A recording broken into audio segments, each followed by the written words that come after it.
Fala galera, estamos de volta, vamos pegar firme aqui no primeiro choque do petróleo, tá? E para isso eu trouxe algumas informações, alguns dados, né? Algumas imagens que eu queria discutir com vocês, certinho? Então, como eu estava dizendo no outro vídeo, no vídeo anterior, em 1973 o mundo estava envolvido de olho, né, no quarto conflito árabe-israelense, né, a chamada Guerra do Yom Kippur. Gente, Yom Kippur é o dia do perdão, né, um dos feriados mais importantes para a cultura judaica, e a Liga Árabe resolve, né, atacar dentro de uma estratégia, né, Israel dentro daquela tentativa de recuperar territórios perdidos, até mesmo, né, de retomar a região da Palestina, uma vez que eles não aceitam, naquele contexto ainda, né, grande parte dos países árabes não aceitavam aquele processo de partilha da Palestina que se deu no pós-Segunda Guerra Mundial em 47, impulsou para dividir a Palestina para a futura criação de um Estado islâmico e de um Estado judaico na Palestina. O Estado judaico foi concretizado em 48 com a criação de Israel. Israel, né, já entra no conflito pela sua sobrevivência, né, pela sua guerra de independência em 48, consegue derrotar a Liga Árabe, consegue, né, permanecer ali, ele incha seu território, né, durante o segundo conflito, que é a Guerra do Canal de Suez em 56, mesmo, né, assim, que o desfecho não tenha sido tão favorável, a gente pode perceber, cara, que Israel mostrou a sua força, principalmente as suas alianças oficiais explícitas com o Ocidente, bacana, certo? No terceiro conflito, que foi a Guerra dos Seis Dias, em 67, a gente vai perceber que, olha o nome, Guerra dos Seis Dias, rapidamente as tropas israelenses, através de uma hábil habilidade militar, de uma grande organização militar, ele consegue rechaçar as forças ofensivas em curto espaço de tempo, inchando ainda mais seu território. É nesse momento, né, que ele vai dominar territórios extremamente importantes, vai dominar toda Jerusalém, bacana. Lembrem-se, né, que Jerusalém é uma cidade sagrada para três das grandes religiões do mundo, né? Certo? Para as três religiões monoteístas. A gente está falando aí do judaísmo, do cristianismo e do islamismo, certo? Então é importante perceber isso, aquela proposta da ONU, né, de Jerusalém virar uma capital internacional administrada por ela, uma cidade internacional administrada por ela, foi por água abaixo. É nesse momento, né, que Israel domina, né, as colinas de Golã, um território extremamente importante pelo seu potencial hídrico, tá? Por apresentar grandes nascentes, certo? Grandes mananciais hídricos. Reparem, gente, que a gente está falando de um território onde você tem a predominância de clima seco. Tá legal? Então, o domínio de recursos hídricos é extremamente importante. Lembrem-se, né, que Israel até hoje não quer abrir mão desses dois territórios que eu citei. Bacana? Certo? E no quarto conflito, na Guerra do Yom Kippur, foi mais uma investida da Liga Árabe para tentar recuperar os territórios perdidos, né? E ao mesmo tempo destruir Israel e, consequentemente, né, criar uma nova realidade ali. Bacana? Então a gente vai perceber que esse conflito, né, ele está na raiz dessa problemática aí no início dos anos 70. Como assim? O que acontece? Os países, né, organizados na OPEP, né, a OPEP recém-criada, começam a utilizar o petróleo como trunfo. Dá uma olhada, por favor, nesse jornal aqui, ó, que eu trouxe para vocês. Árabes usam, né, um trunfo. O petróleo é racionado. Aqui vocês estão vendo uma reunião da Liga Árabe, tá? Certo? Olha só que interessante, ó. Luta equilibrada na Síria e na Península do Sinai, certo? Bacana. Estados Unidos e União Soviética discutem plano para o cessar-fogo. Então a gente tem um jornal, né, uma edição do jornal o Globo da época, noticiando, né, o contexto do conflito, tendo como, né, tema central o conflito. O que acontece? Os países da Liga Árabe resolvem, através da sua forte influência junto à Organização dos Países Exportadores de Petróleo, segurar petróleo. Nesse sentido, o que vai acontecer? Era uma lógica de você forçar o recuo das potências ocidentais que estavam apoiando Israel durante o conflito. Certo? Então era um trunfo utilizado, uma forma, né, de enfraquecer esse apoio internacional tão importante a Israel. Você só consegue entender Israel sobrevivendo, Israel se fortalecendo, ampliando, contando com a participação internacional, contando com o apoio dos Estados Unidos e de outros aliados como Inglaterra e como França. Tá? Isso é extremamente importante, certo? Olha agora, né, essa revista, essa capa da revista Veja, olha só que interessante. Dá uma olhada aqui, ó, na capa da revista Veja. Vou até jogar aqui para cima. Deixa eu tirar aqui. Certo? Ó, Dá uma olhada na capa da revista Veja, tá bom? Petróleo, uma arma decisiva na guerra. Dá uma lógica, né, na caracterização que a revista Veja está trazendo na capa. Bacana? Dentro desse aspecto, o barril do petróleo subiu muito, né?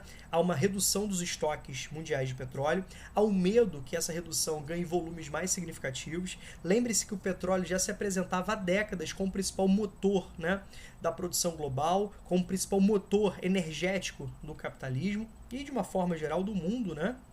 Certo? Então isso trouxe impactos significativos. O petróleo concentrado, né? O Oriente Médio se apresentando naquele momento como já como a principal área produtora e exportadora de petróleo, né? Com reservas riquíssimas aí. Então você teria, né, a Liga Árabe utilizando essa lógica, né, para pesar na balança geopolítica, tá bom?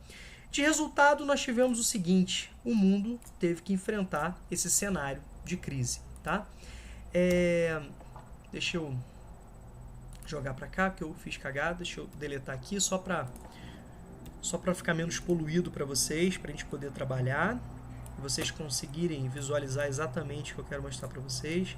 Eu quero que agora vocês fiquem atentos, por favor, a esse gráfico aqui. Eu deformei na hora de ampliar, deixa eu ampliar mais bonitinho para vocês, na proporção.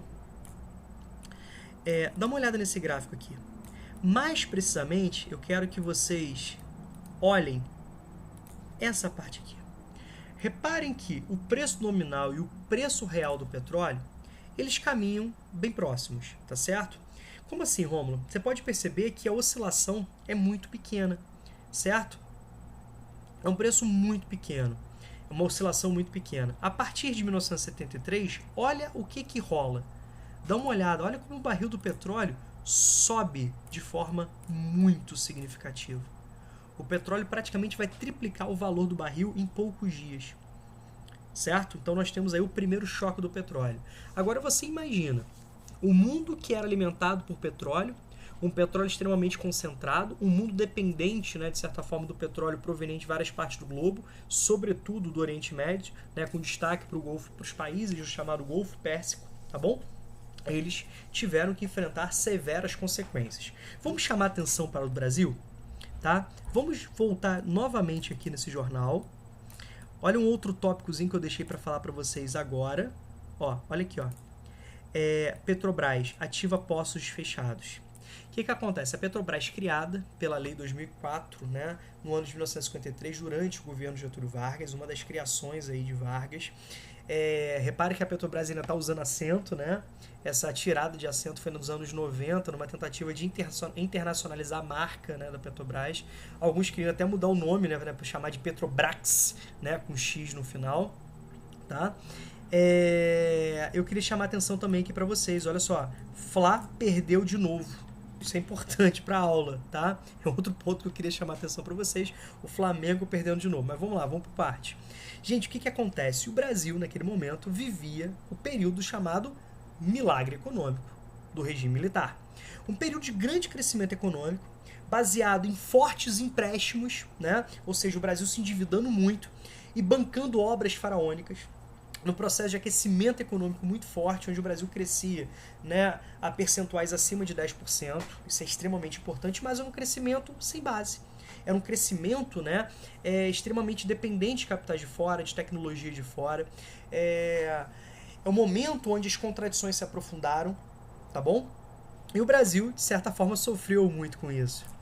É tão importante que o primeiro choque do petróleo, a crise provocada pelo choque do petróleo, a escassez de capitais financeiros, o aumento dos juros, né, isso trouxe uma derrocada da economia brasileira. E essa crise econômica brasileira vai se aprofundar, vai apresentar mais claramente todas as contradições da política, né, do regime militar, e ao mesmo tempo a crise econômica vai aprofundar a crise política, e é o momento onde o regime militar passa a se abrir de uma forma clara e irreversível. Tá legal? Bacana? Mas essas transformações aí o professor de História também trabalha com vocês.